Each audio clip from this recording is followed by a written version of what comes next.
bien bonjour pour ceux qui veulent suivre un peu le montage de ce petit moteur, ce magnifique moteur OS, donc moteur Gemini 160.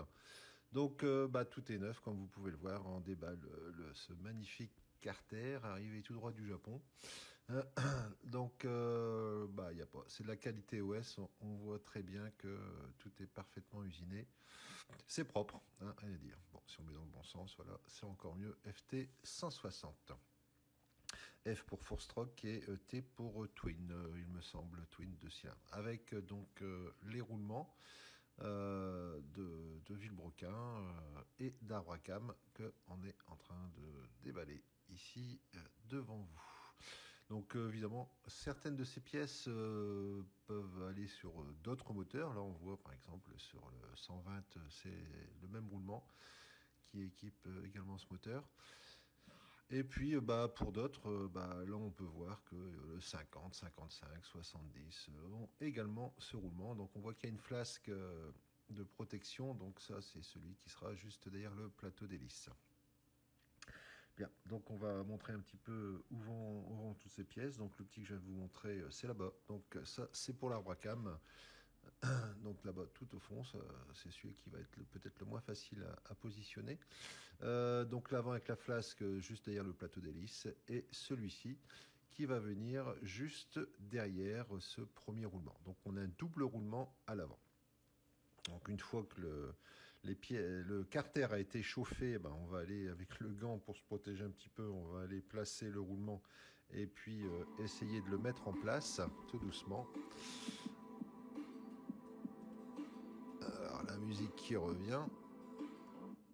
Voilà.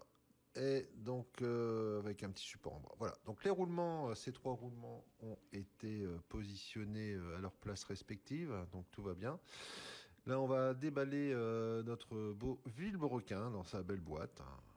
Forcément. Lui, il ne va que pour ce moteur-là, le FT 160. Donc très belle pièce. Tout est taillé dans la masse. On va faire un petit essai avant de tout assembler, de regarder si notre Arbracam, voilà, on est bien en bon positionnement. On s'assure que le roulement est bien au fond, enfin, ça a été vérifié lors de sa pose, ainsi que le roulement arrière d'Arbracam, ici, donc pareil, tout va bien. Aucun point dur, enfin ce serait dommage pour des roulements neufs. On fait l'assemblage à blanc. Et là, on s'aperçoit que tout fonctionne. Donc ça, c'est déjà un bon point.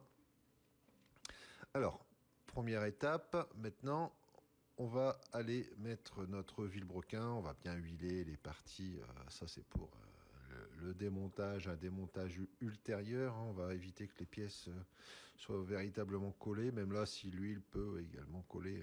On va huiler un petit peu tout ce qui demande une bonne lubrification, comme les roulements. Donc là, on a notre roulement arrière de Villebrequin. On va lubrifier également le roulement d'Arbracam, le roulement avant d'Arbracam. On y va généreusement. On va faire attention au point là. Il y a un petit point. Là, il y a un petit point aussi sur l'Arbracam. Donc, on va bien positionner. Voilà, nos pièces. C'est la synchronisation de la distribution. Maintenant, voilà, on lubrifie bien les pignons. Voilà, tout tourne parfaitement librement. Et on va pouvoir, juste après ça, lubrifier le roulement arrière d'Arbracam. Voilà, on est généreux, on en met un peu partout et on va pouvoir assembler tout ça. Voilà. Une fois que c'est fait, on a un paquet de vis. Voilà, tout tourne parfaitement, c'est super. On va pouvoir mettre toutes les vis qui tiennent ce palier arrière. Alors évidemment, en habitude, il y aura une pointe de frein filet, alors du normal, on va pas prendre du fort. Et puis on en met un peu, ça sert à rien d'en mettre énormément. On demande simplement que ça ne se dévisse pas. C'est pas compliqué, on veut pas bloquer la pièce à vie, on veut juste que ça ne puisse pas se desserrer. Donc là, il y a, comme on le disait, pas mal de vis à placer à l'arrière. Ça demande un petit peu de temps. sans que ce soit compliqué. Hein. Il faut faire attention à la longueur des vis. Donc tout est vérifié avant, évidemment. Bon, même en accéléré, c'est un peu long. Bon, je suis désolé. Si je vais un peu plus vite, la vidéo, ça va pas faire beau. Donc, on va laisser à cette vitesse-là. Alors, dans toutes ces vis, il y en a deux. Hein, on va le voir un petit peu après, qui sont un peu plus longs, qui dépassent de l'autre côté. Avec, voilà, je suis en train de la mettre avec un écrou de l'autre côté. Donc là, il y a un guide entre les deux carters, une petite pièce à mettre. Et maintenant, on va tout simplement rapprocher dans un premier temps les vis. On essaye, tant soit peu, de faire ça, de faire un presserrage en X, hein, c'est-à-dire on va approcher les vis vis-à-vis. Et ensuite, avec mon petit tournevis dynamo, une fois, voilà, j'en avais oublié deux. Une fois que toutes les vis sont rapprochées, eh bien, on va aller serrer ça au couple. Donc forcément, le couple, vous trouverez les valeurs sur Internet. Ça dépend de pas mal de paramètres, et notamment du diamètre de la vis. Voilà. Mais au moins là, toutes les vis sont serrées avec une force identique. Voilà, donc il y a encore les deux petites vis que j'ai pas mis avec les écrous, que je vais mettre un peu plus tard. On arrive au passage de la bielle. Donc les bielles, généralement, il y a pour pas... Bon, la tête de bielle se démonte, hein. Il y a le petit palier, on va voir ça tout de suite, mais il n'y a pas de repère. Donc moi, il y a des modèles, bizarrement, il n'y a pas de repère. Donc je fais un petit légère petite fente avec mon cutter, une petite marque en fait, hein, sur le chapeau de bielle pour pouvoir le remettre dans la même position. Bon, certains disent que faut surtout pas les inverser. Bon, je veux bien le croire sur des vraies voitures. Là, j'en suis pas certain, mais bon, autant la remettre dans la position ça a été livré en neuf. Donc on va asperger d'huile généreusement les paliers. Et puis là, c'est pas bon. Le premier, ça va encore, c'est pas super compliqué.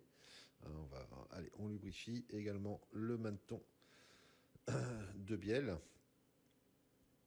Donc là, c'est la partie facile. De l'autre côté, c'est un petit peu plus compliqué parce que forcément, tout est décalé. On voit pas très bien.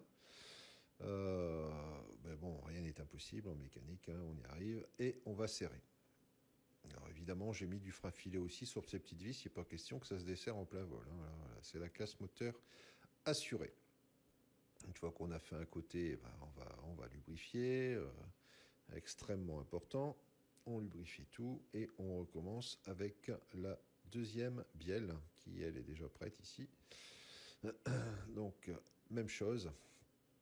Alors, ce sont des vis très particulières sur ces bielles qui ont un épaulement, donc une partie non filetée, pas vendue au détail. Donc, je vous conseille de bien faire attention avec ces vis. Moi, justement, j'avais reçu une bielle qui n'avait pas ces vis d'origine, qui était filetée tout du long et beaucoup trop courte et en acier blanc. Ça a été la galère. J'ai dû recommander une deuxième bielle pour avoir les bonnes vis. Ça me paraissait vraiment douteux. Je pense qu'il y a quelqu'un qui avait dû ouvrir un sachet quelque part et piquer les vis, parce qu'elles ne se livrent pas au détail. Hein. Bon. Même chose, on lubrifie bien les paliers, le menton ensuite sur le vilebrequin. Voilà, c'est ce qu'on va faire là, une fois qu'il sera dans sa bonne position. Donc ça devient un petit peu plus compliqué. Forcément, il y a un peu moins de place, mais on y arrive. Et voilà, les deux vis seront serrées. Donc ça, c'est déjà pas mal. On commence à avoir un moteur qui vit. Hein, il bouge un petit peu. L'embiellage, l'attelage mobile, hein, c'est son nom, l'attelage mobile est en place. Voilà. Et tout fonctionne librement, les bielles pendent, il n'y a aucun jeu, et on lubrifie généreusement, comme j'avais fait sur la précédente bielle. Bien, on va arriver maintenant au montage des segments sur les pistons. Hein. Qu'est-ce que c'est beau quand c'est neuf. Ah là là là là. Donc tout est en double évidemment sur ce moteur puisqu'il s'agit d'un twin, donc bicylindre à plat.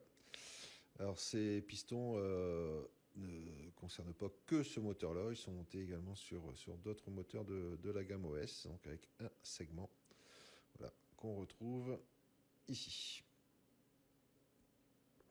Bon, c'est pas très très compliqué de monter un segment, il faut juste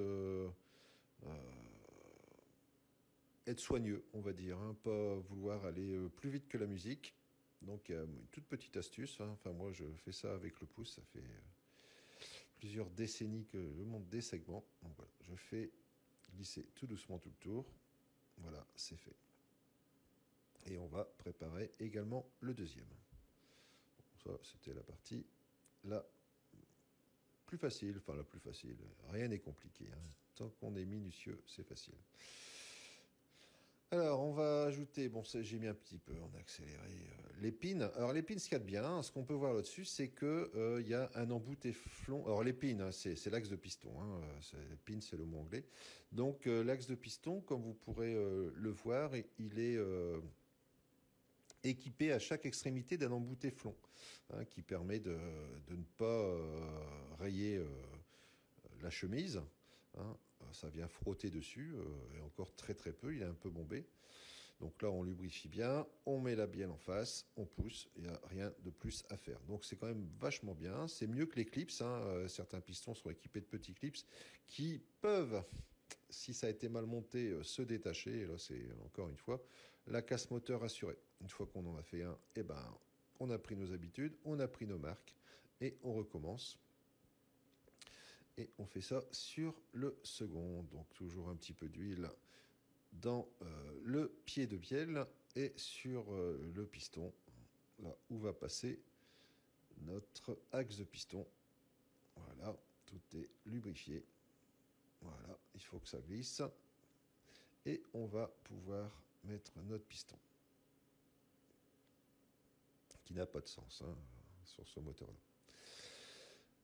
Bien, eh ben, on va pouvoir passer à l'ensemble chemise-cylindre. Alors, on ne l'a pas vu sur la vidéo, je ne l'ai pas filmé malheureusement, mais les chemises sont séparées des cylindres. Donc, il a fallu faire un assemblage qui ne peut se faire que en chauffant. Hein. C'est-à-dire qu'on va chauffer le cylindre au four et on va le sortir avec un gant, évidemment. Et là, la chemise va rentrer toute seule dans le cylindre. Sinon, à froid, c'est pas possible.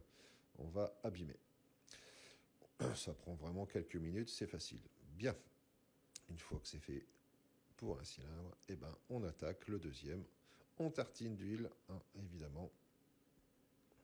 Et c'est parti pour le second. Donc on pince un peu le segment, on fait tourner, ça rentre tout seul.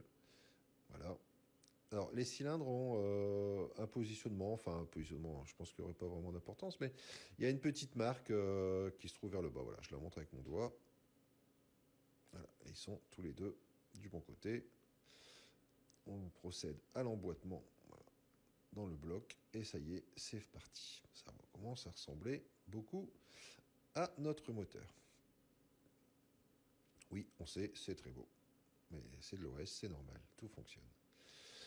Alors, prochaine étape, eh ben, on va pouvoir placer nos poussoirs. Ah non, les vis d'abord, les vis. Oui, il faut d'abord visser les vis d'en base du cylindre. Alors là, c'est le moins rigolo sur ce moteur. C'est vraiment pas très très pratique parce que pour les mettre, bon, alors évidemment, on peut prendre une BTR à boule, hein, parce que les ailettes du cylindre gênent. Donc, il faut avoir des petits doigts de fée là, pour le mettre en place. Et parce qu'une BTR droite, on attaque en biais. Donc c'est vraiment pas très simple. Donc on met également du frein filet, on en met partout.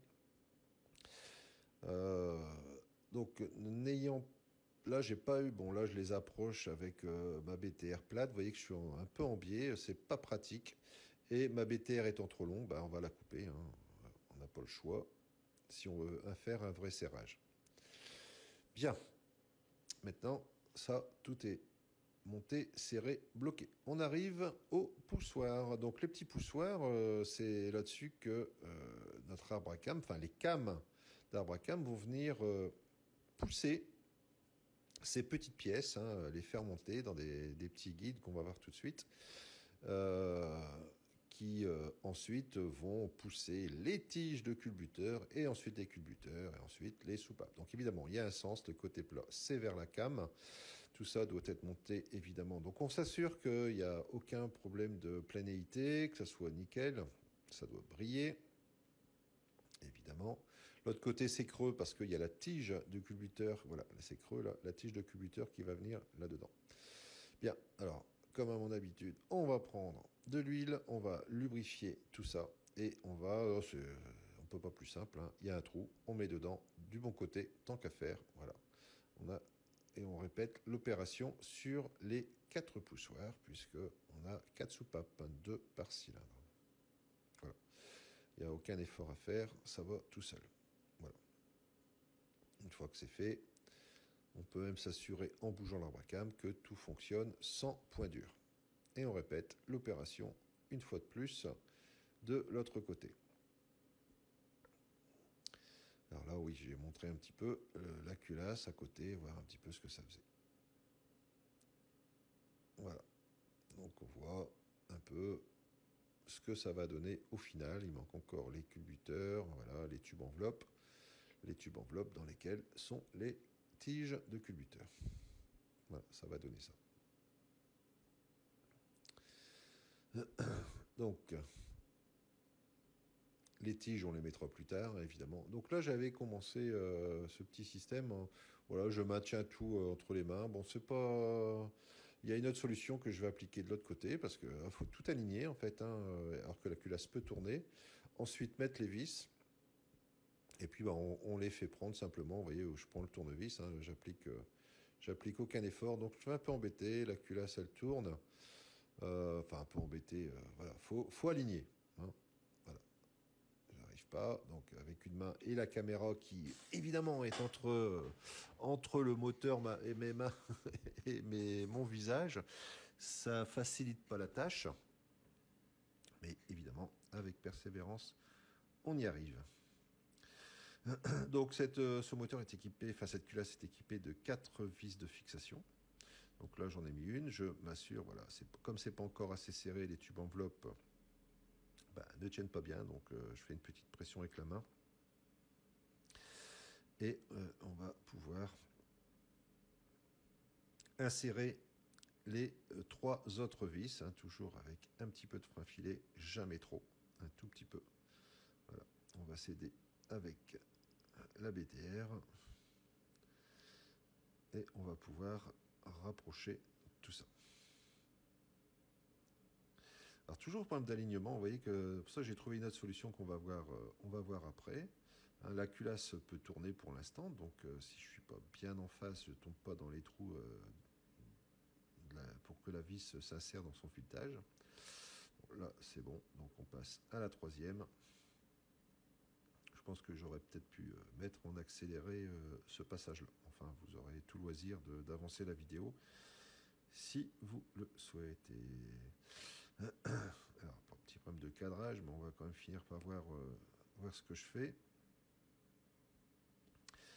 Voilà. Et la dernière vis. Ah, c'est un peu long. Hein. C'est un peu long. C'est vrai que j'ai pas filmé non plus la mise en place des soupapes, mais bon, vous la trouverez sur d'autres vidéos que j'ai eu l'occasion de mettre sur YouTube, ou d'autres personnes l'ont fait également, évidemment. Donc là, je renlève une vis que j'avais mis tout à l'heure pour centrer.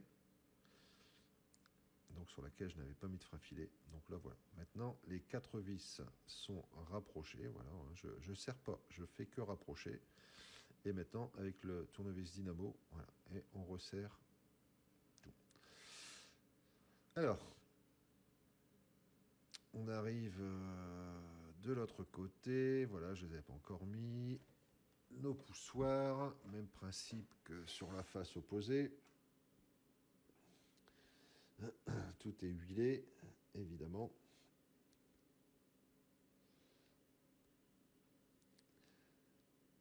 Voilà, on met en place. Hop, ça glisse tout seul. Et on va pouvoir Donc tous les joints, vous voyez, même les joints toriques des tubes enveloppes sont lubrifiés et huilés, hein, pour éviter que ça sèche trop vite, on va dire, hein, voilà. Et donc ce que j'ai fait pour cette deuxième culasse, donc voilà. Bon, hors cadre, malheureusement, on va pas le voir. Je voulais juste m'assurer que le joint de culasse était là, parce qu'il est de la même couleur que l'aluminium. Donc, voilà, hors cadre, je vérifie que mon joint de culasse est bien présent. Il y est. Donc, cette fois-ci, je vais d'abord mettre la culasse. Voilà, et je vais faire prendre mes vis. Alors, juste les faire prendre un ou deux tours. Voilà. Donc là, j'en mets une, hein, je vois bien, ça ne peut pas se sauver, hein. Mais alors, c'est deux vis qu'il faut mettre là. Au début, j'en avais mis qu'une, c'est pas très pratique. En fait, il faut en mettre deux. Parce que si j'en mets deux, bah, elle ne peut plus tourner du tout, cette culasse. Voilà. Elle peut se soulever, voilà, mais elle ne peut pas tourner. Donc, je vais pouvoir insérer mes tubes enveloppes plus facilement. Enfin, si ça ne tombe pas, évidemment. Voilà, plus facilement. Et si j'appuie sur la culasse, bah forcément, comme elle est centrée, il n'y a pas de souci. Une fois que c'est fait, je vais rapprocher un petit peu. Alors là, comme c'était uniquement pour centrer, j'ai pas mis de frein filet, hein, pour l'instant. C'était juste pour bien mettre les tubes enveloppes. Donc je devrais enlever ces deux vis là ensuite pour mettre du frein filet et les remettre. Alors on va mettre les deux vis qui sont un petit peu plus courtes, hein, ils n'ont pas de la même taille, hein. Donc voilà. Donc je rapproche rapidement. Et d'une. Et de deux. Voilà. Et maintenant, je vais pouvoir enlever, maintenant que plus rien ne peut bouger, j'enlève mes longues vis pour y mettre également du frein filet. Bon, j'aurais pu en mettre tout de suite, hein, sur ce coup-là. Mais bon, c'est pas très grave. Quand on aime, on ne compte pas. Voilà, la dernière vis que j'enlève. Voilà. Un peu de frein filet. Je rappelle pour tout le monde que pour du frein filet, mais vous le savez déjà, pas question que vos vis soient huileuses, hein, tout doit être sec. Alors si c'est après un démontage et qu'il y a un peu d'huile, il suffit de les mettre dans l'acétone, ça sèche immédiatement.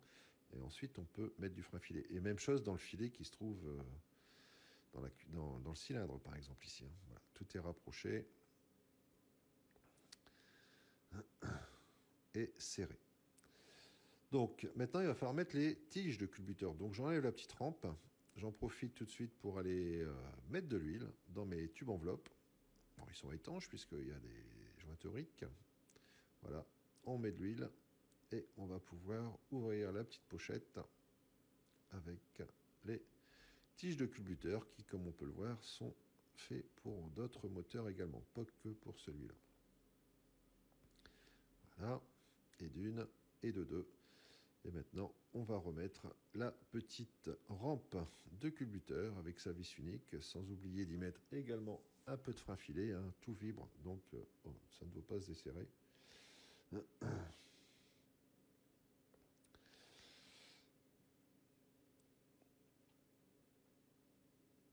Et on vient serrer ça, comme d'hab, à la clé dynamo.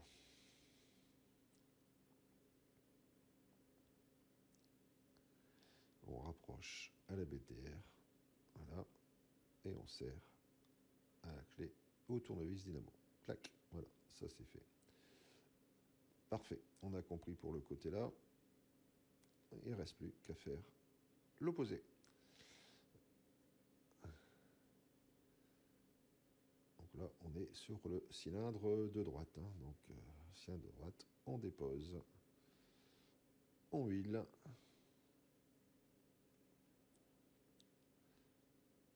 Voilà, on met les tiges, on essuie un petit peu l'excédent qui a pu tomber.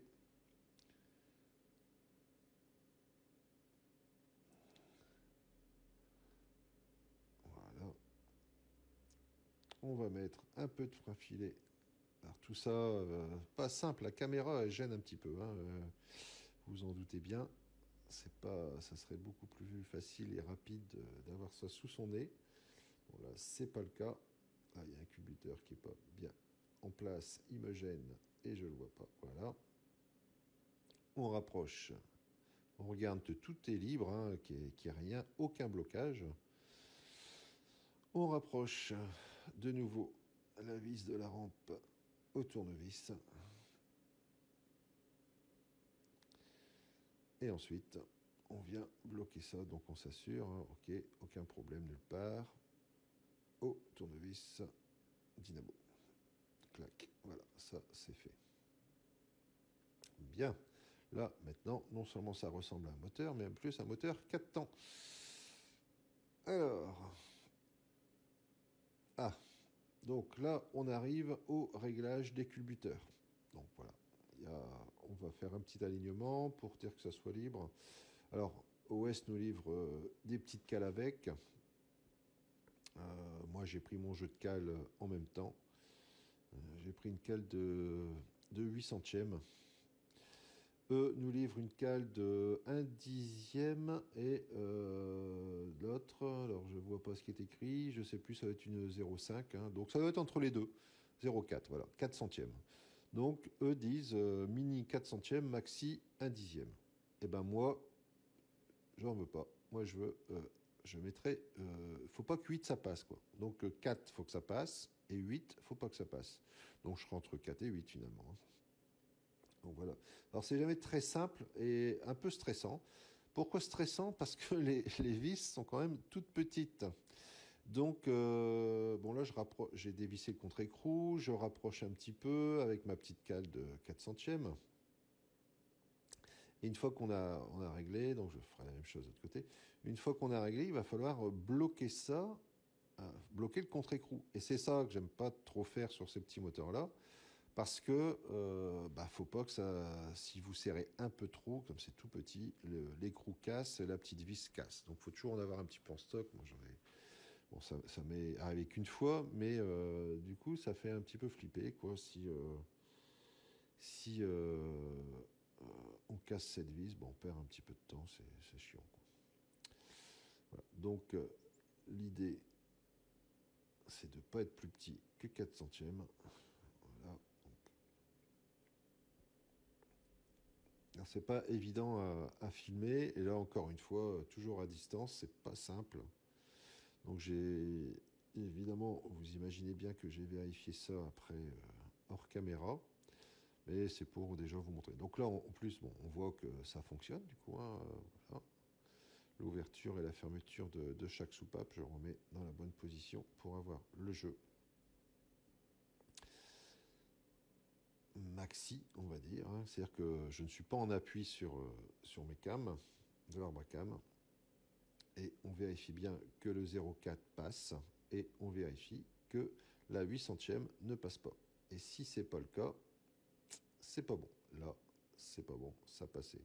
Donc il faut resserrer un petit peu. Voilà. Donc il faut jouer avec ça, hein. C'est une habitude. Je dirais que c'est prendre le jeu. Prendre le jeu. C'est pas compliqué, mais c'est une sensation qu'on doit avoir. Et donc cette sensation, pour l'avoir, il faut pratiquer, hein. Euh, Comme je disais souvent aux élèves que j'avais en mécanique, on ne peut pas dire qu'on est bon au premier coup. C'est après en avoir fait des dizaines et des dizaines qu'on peut dire, bah voilà, je suis sûr de mon coup. En fait, c'est le serrage du contre-écrou qui va définir beaucoup de choses. Que lorsque vous serrez le contre-écrou, forcément, vous allez tourner un petit peu la vis, la serrer un petit peu plus, hein. Donc OS livre cette petite clé à œil, on va dire, hein, pour maintenir l'ensemble. Alors même si je tiens le tournevis, il n'y a pas, quand on donne le dernier coup de serrage, on resserre un tout petit peu. Donc faut vérifier et revérifier. Pas compliqué, mais on vérifie. Voilà, donc là c'est pas encore bon. Et il faut s'assurer que tout y soit. Donc ça peut prendre un petit peu de temps, mais c'est une opération, c'est un mal nécessaire, on va dire, c'est un mal nécessaire. Une fois que ça c'est bien réglé, bon bah c'est tout, quoi. On est tranquille de ce côté-là, on est sûr de ce qu'on a fait, et puis bah la prochaine fois, ça sera lorsqu'on fera la grande visite après quelques litres de carburant.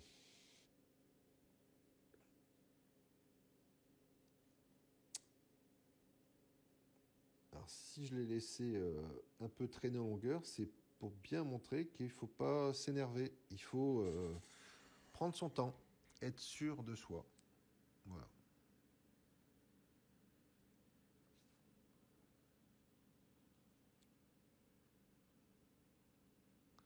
Et là, ça fonctionne. Alors, on va continuer avec ce qu'on pourrait appeler un collecteur d'admission. C'est une pièce qui va se trouver entre le carburateur et les pipes d'admission. Donc, on va venir fixer. Alors, cette pièce, à chaque entrée, est pourvue d'un joint torique qui assurera l'étanchéité. Donc, comme d'habitude, on va mettre du frein filet. Toujours bien vérifier aussi la longueur des vis, hein, j'ai déjà dit, mais c'est assez important.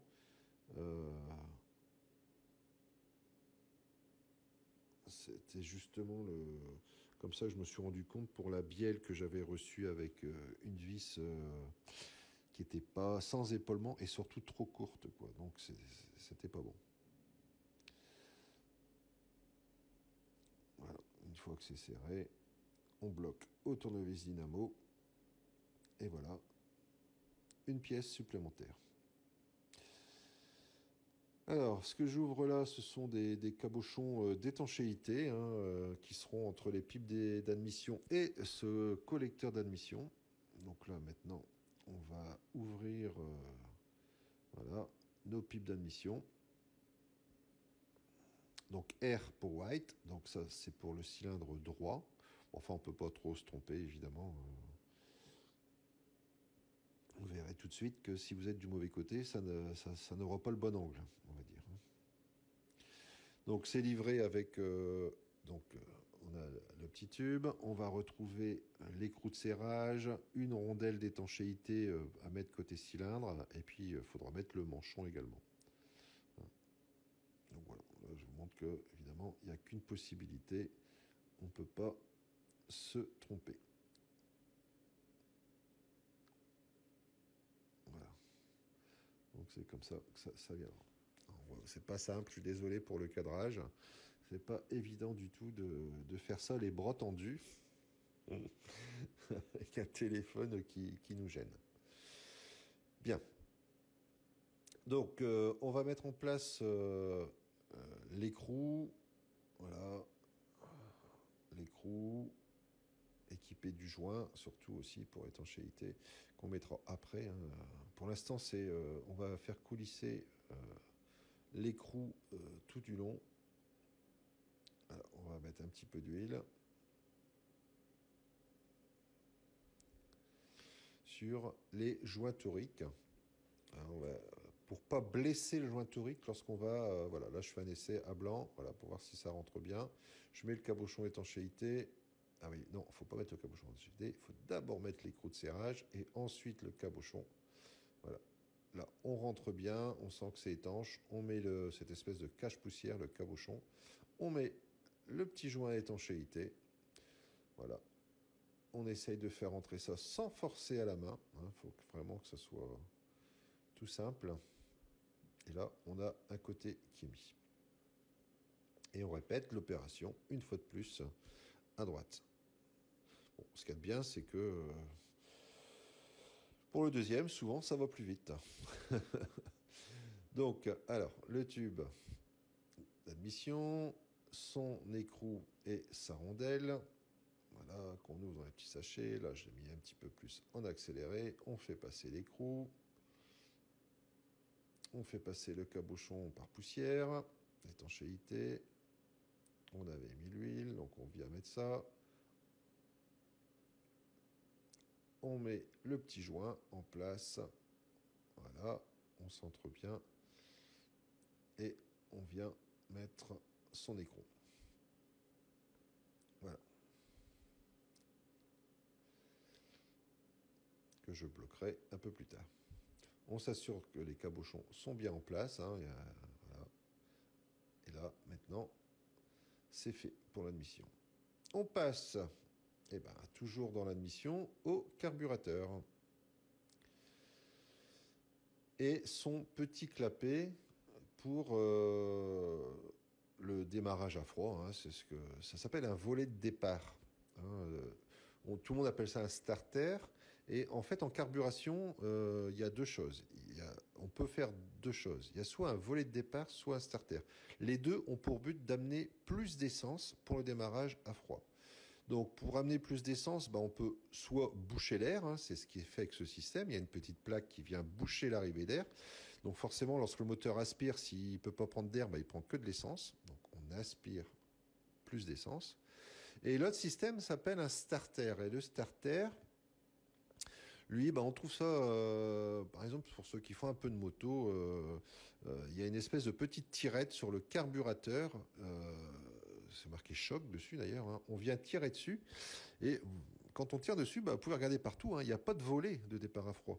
En fait, en tirant là-dessus, on va laisser passer plus d'essence. C'est une espèce de petit robinet manuel, si vous voulez, hein, une petite vanne qui va laisser passer plus d'essence pour le démarrage à froid. Donc, à chaque fois, c'est le même but. Hein, c'est pour que le mélange soit plus riche à froid. Et donc, il y a deux conceptions, deux façons de faire ça. Voilà. Ici, évidemment, le plus simple pour nous en modélisme, c'est de boucher l'arrivée d'air, puisque un simple petit clapet comme on a là permet d'obstruer l'arrivée d'air au carburateur. Alors là, je crois que ce sont les uniques vis cruciformes sur ce moteur.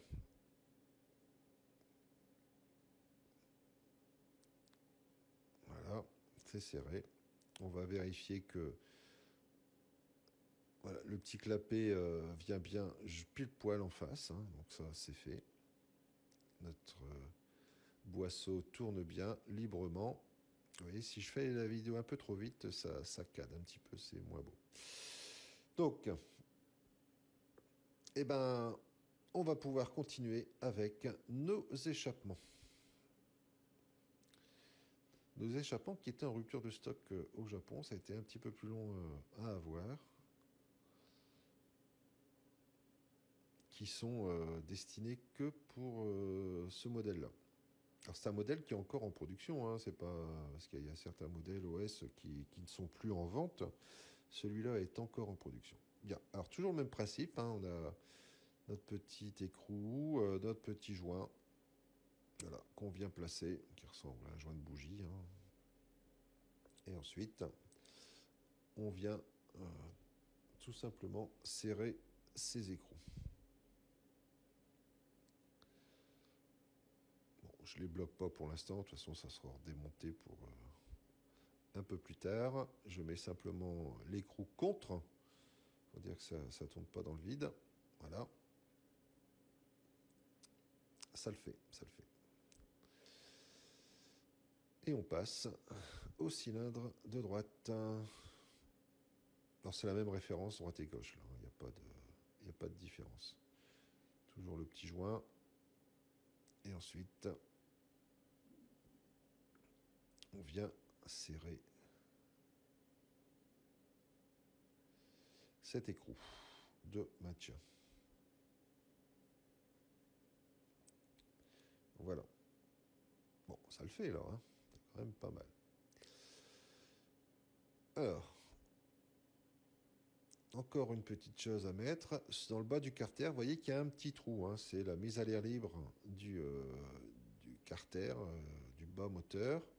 Donc, ça ressemble un peu à ce qu'on a sur la prise de pressu sur les pots d'échappement. Donc, il y a un tout petit joint en fibre ou plastique, je ne sais pas.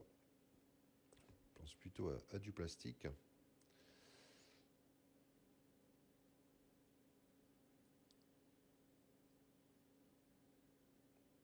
Donc, par là, mise à l'air libre, mais on peut aussi lubrifier, si on veut lubrifier, rajouter un petit peu d'huile pour tout ce qui est arrière du moteur et donc arbre à cam, on peut également lubrifier un petit peu de ce côté-là sans être obligé de tout démonter. Donc une fois que c'est serré, ça ne devrait plus bouger. Alors moi, j'aime pas beaucoup quand ça fuit, donc je me fais toujours des petits porte-clés comme ça, voilà, avec une petite vis BTR que j'ai percée là, qui me sert de bouchon. Donc ça sera la durée qui ira sur l'avion. Et puis au bout, voilà, je mets ce bouchon.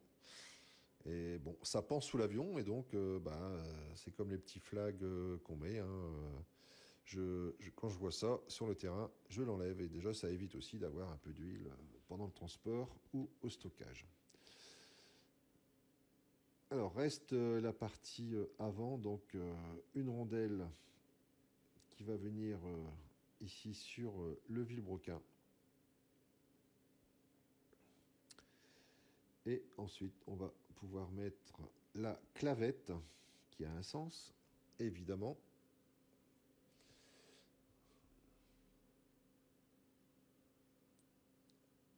À ne pas perdre, sinon on risque d'être bien embêté. C'est souvent le genre de truc qu'on perd quand on démonte une hélice. Donc il faut être équipé d'un aimant et de bons yeux. Voilà. Et une fois que c'est fait, on va pouvoir insérer notre plateau d'hélice.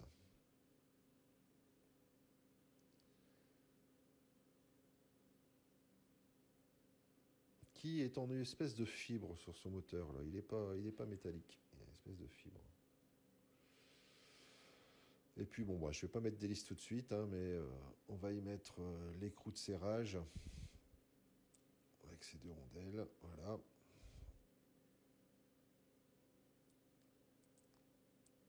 Et son écrou de sécurité qu'on trouve sur tous les 4 temps chez OS et d'autres marques également. Bien. Alors comme il ne va pas être utilisé dans l'immédiat, l'avion est en construction, j'ai fait un petit support en servant de la CNC et puis de l'imprimante 3D pour faire un petit support sur lequel j'ai fixé le bâti qui est livré avec ce moteur. Ça permettra déjà de le stocker dans de bonnes conditions et puis de l'exposer, qui va donc motiver, je pense et j'espère, la construction de l'avion qui recevra ce beau moteur. Donc même si cette vidéo est un petit peu longue quand même, je suis bien d'accord, ça s'est pas fait d'un coup, parce que le coût des pièces et la disponibilité des pièces, c'est assez long. Donc ça s'est fait sur une période assez longue. Pourquoi pas avoir acheté un moteur? C'est mon métier, mécanicien, j'adore ces belles mécaniques, et plus rassuré quand même de partir sur du neuf plutôt qu'un truc. C'est souvent le style de moteur qui a été acheté un peu par passion, et puis on a tout monté, puis on a eu un petit peu peur quelquefois de le casser, donc pas utilisé, c'est resté stocké très longtemps. S'il faut tout démonter, donc voilà. Donc je suis parti sur du neuf ici.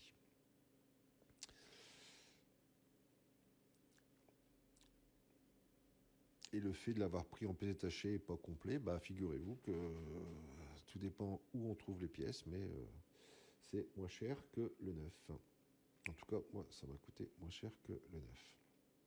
Voilà, donc je vais bouger un peu la caméra pour avoir... Ah oui, il y a encore les bougies, évidemment, à mettre, pour éviter d'avoir de la poussière ou autre objet intrus qui viendrait tomber dans les chambres de combustion.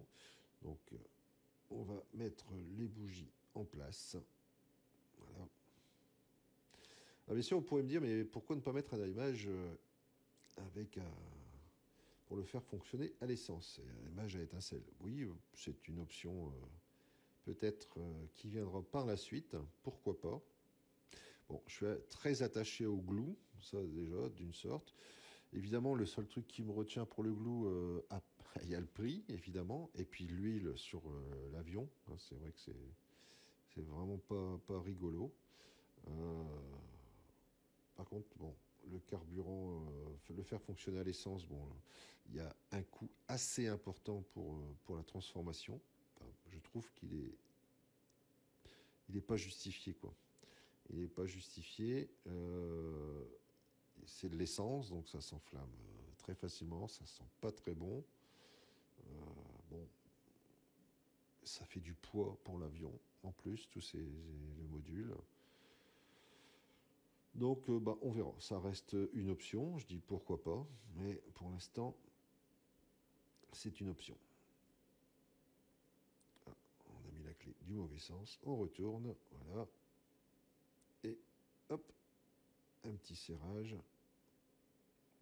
On n'en parle plus. Donc voilà notre moteur complètement assemblé. Alors on va enlever, voilà, le téléphone de son support pour montrer un petit peu une vue d'ensemble du moteur. Complètement monté. Voilà. Et ben j'espère que tout ça, ça vous a plu. Voilà, voilà. Et c'est terminé pour aujourd'hui.